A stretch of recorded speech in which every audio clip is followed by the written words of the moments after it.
Welcome back, my duelist friends. Casual Duelist here. It is Friday, so end of the week, beginning of the weekend, right? I've got another deck. This is one that was also requested. Um, I don't know which skill I want to use. I got it down to two. You guys can vote on it. Maybe help me make a good decision. Both skills actually work with this deck, so I'm going to do things all out of order. I'm going to do deck, side deck, extra deck, and I'm going to talk skills after the fact. So with that in mind, this is a beast tech build, and it gets a little weird real quick. So, first card we're going to be playing is going to be 3 copies Gazelle, King of Mythical Beasts. Um, really, this is just an add-on to the next card in the deck. It's an extension play, and you can substitute Alligator Sword for it since the attributes and everything line up perfectly. Basically, we're going to be playing Giant Rat at the focus, like the center pivot of today's build. And the way the Giant Rat works, just in case you guys haven't seen this one in a minute, is if this monster is destroyed by battle and sent to the discard pile, we can special summon an Earth attribute monster card with 1500 or less attack from the deck to attack position. Now, doing this means that Gazelle and Alligator Sword have exactly the same stats. They're both beasts, which works into the beast theming, and they are Earth 1500s. So again, you just play the one that you like. If you like looking at Alligator Sword more than you like Gazelle, then you do you. But I was always a little bit more of a Yugi fan than I was a Joey fan, which is crazy because I prefer the Red Eyes to the Dark Magician, but it is what it is. Main monster of today's deck, because I love this card for every like Beastdown build that I play, is the Green Baboon Defender of the Forest. Now, I just finished. Well, I didn't finish. I got caught up with Attack on Titan. So again, Beast Titan's kind of a big deal for me. I'm getting big vibes from that here. So I like to see him in like more of like the protector point of view. So this card kind of satisfies. When a face-up beast monster you control is destroyed and sent to the graveyard, while this card is in the hand or the graveyard during the damage step, except during the damage step, you can pay 1,000 life points and special summon this card. So, as long as one of our cards dies by battle, we're good. This guy can totally do his thing. And again, it's only going to cost us 1,000. If we do this off a rat, while we're doing this off the rat, we're actually going to spawn him plus whatever other monster. So this is really good. And then, like our little backup strategy, we're going to play 2 copies Trojan Horse. Don't make my mistake. I went through my box. I went, oh, it's called Trojan Horse. I went to the TRs instead of the THs. No, it is the Trojan Horse.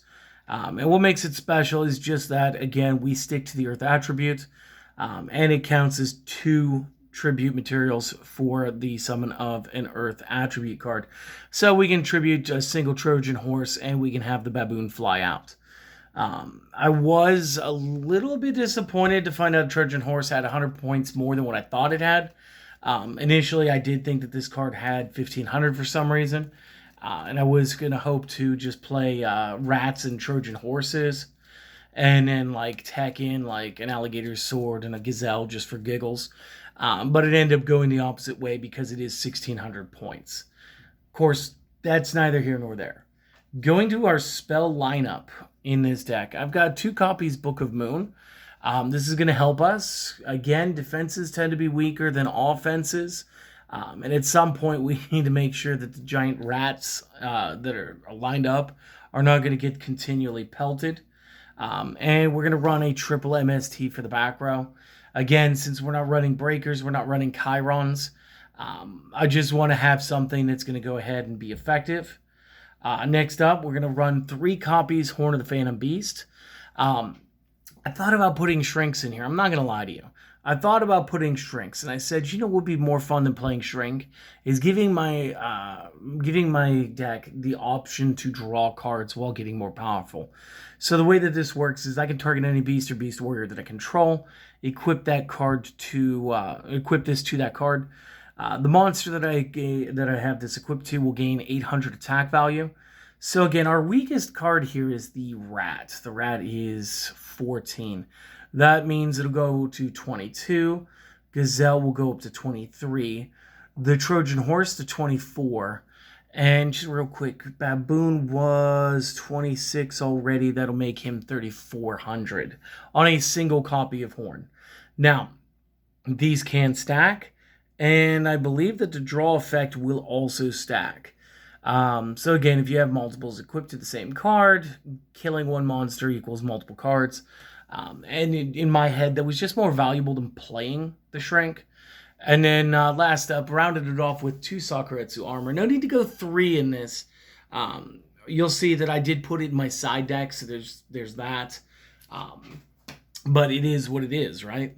So, main deck, 20 cards. Not too bad. It's very casual, but then again, that's very on brand with the channel. Konami, we need more than like 2 beasts a set. This last set, you gave us a mammoth, and you gave us a cat with a cape. We need just a little bit more so we could expand on stuff like this. Guys, take the photo or the screenshot or your notes, and I'll be right back with the other half. And then, like I said, we'll explain skill cards afterwards. So just one moment. All right, I'm back. So we've got the deck over there. Let's get to the side deck. It's very simple. I should put my 3rd Book of Moon in here. Again, this could totally be a Shrink. It would be fine. I did want to throw 2 Paleozoic Canadias in here because, again, I do have Sakuretsu armor. That is a thing. Additionally, these guys can be summoned back as little monsters, little 2-star Aquas. Once they're already in the discard pile, they can come back when a normal trap is resolved. But essentially, it's another edition of Book of Moon. And again, protecting our beasts to make sure that the equipped beasts go ahead and get us the more draw cards so we can deal with more situations. It just took precedence. Again, I'm throwing my my 3rd Sakuretsu in here. Again, you guys could trade this out. This could be Lost Wind. This could be Dahlgren. This could be whatever you want it to be. And again, because I'm a little more back row centric with this build, it justifies the Waking the Dragon a little easier. And what's crazy is I don't just use this one for the extra deck in this build. Because again, remember, this can summon from the deck or extra deck. So this is a great way to just board the Baboon real quick. And then possibly have double up Baboons on the field. And again, they can both be equipped with their own Horn of the Phantom Beast. So again, you could sort of like tax out the opponent for predicting your back row equips. They go in with the MST. They get hit with Waking the Dragon. And maybe you play a Fusion Monster. Maybe you play the deck's Big Beast. So going into the extra deck, obviously, I'm playing Blue Eyes. I'm playing Cyberblader, Cyber End, Dragoon, King, and T-Eyes. If I needed to substitute any one card this time, this is a great option time for Master of Oz to show up. I would substitute out the Blue Eyes Ultimate. Since he's just a big old sack of hit points and attack points, you might as well drop like the whatever it is, like 300 hit points or 300 attack value. Drop it from 45 to, I want to say it's 42, and then be able to equip that with Horn of the Phantom Beast. This would be perfect. It would definitely be a good pairing. You could technically also equip it to the Ojama King, although without Oja Country, I don't see how this is relevant. So yeah, this is the side deck and the extra deck. So that's all good. Now, I came down to 2 skills. And again, you guys can tell me, maybe I've lost my mind. Maybe these are just perfect. So the first skill I have is an Astro Phoenix skill. You'll just flip this over when you activate it. I'm talking looking into the future. So the way this works, during the main phase, you can look at the top 3 of your deck, return them in any order. You cannot activate spell cards the turn that you use this. Flip this over at the end of the turn that you activated it. So all this is we can set up our play for the next 3 turns. This adds a certain level of consistency to a deck that really just wants to rip into the opponent. And if you look at our spell lineup, they're all quick plays. You can set them. Does not matter. This does not affect us how we want to play unless you absolutely needed to use it, at which point you just wouldn't use looking into the future that round. But since we play nothing but quick play spells, looking into the future does not hurt us as a player. We can set it, forget it, and on our opponent's turn, it is just as live as any trap card. This can help us get into the baboon. This could help us correct our hand in the next couple of turns. Games 2 and 3, this will help us get into our side decked cards real quick. It just is what it is, guys. It's a good card. The second one is a Bastion Masawa skill. Again, flip this one over when you use it. We're talking energizing elements. So you can declare one of the 4 normal attributes, fire, water, earth, or wind. This turn, the turn that you activate this, monsters of the declared attribute gain 500 attack and lose 400 defense, and any battle damage they inflict is halved. If you control no monsters with the declared attribute, flip this card over. Now, I have to believe that that gain is only for 1 turn.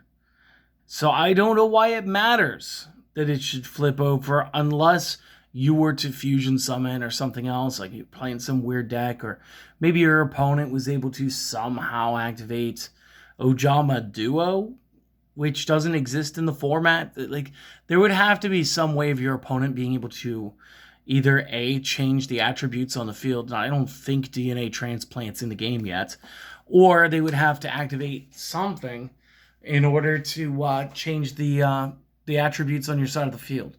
So I'm not too sure why that effect is like that right now. Either I'm overlooking something, or like, I don't know, maybe somebody played Homunculus the Alchemic Being and did it wrong once, and activated the energizing elements, then decided, oh crowd, I needed to change the attribute of that, and then they lose the power buff. But that power buff is a 1-turn buff. It is a 500 points bonus.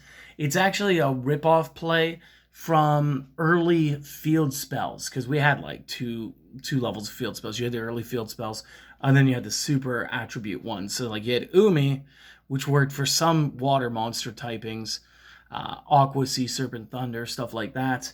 And then later you got Umi Ruka, which was a 500 minus 400 to defense, and it was generically for the attribute. So between those two, you could use either of these 2 skills. The entire extra deck is live due to Waking the Dragons, and Waking the Dragons actually can play our main deck a little bit better than usual. Again, because this will allow the Green Baboon Guardian of the Forest to just jump to board real quick. And again, you don't have to play one from your hand. I believe this says it has to be from your deck or your extra deck. So again, there's a reason why we're playing 2 of them. It's not just a consistency issue. It's a game 2 and 3 issue as well. So guys, I hope that you enjoyed this. I realize this feels a lot like every other updated deck right now. Just add MST and Saku and figure out how best to modify it. I promise not all the decks are like that. Some of them actually got real support, but it was real hard with this newest set because like the best couple of cards are just generic tech. So I do apologize if that's upsetting. If not, then I just wasted your time, and I'm sorry for that. You guys have a lovely day. I want you guys to go out and enjoy the rest of your weekend. I have a spotlight coming this Sunday. We got some more stuff coming up next week. Keep doing the requests. That is probably my favorite thing in the world, is when you guys ask for something, so I know exactly what to give you. Okay? But yes, go out, enjoy your day. Have a good one. See you next time. Later.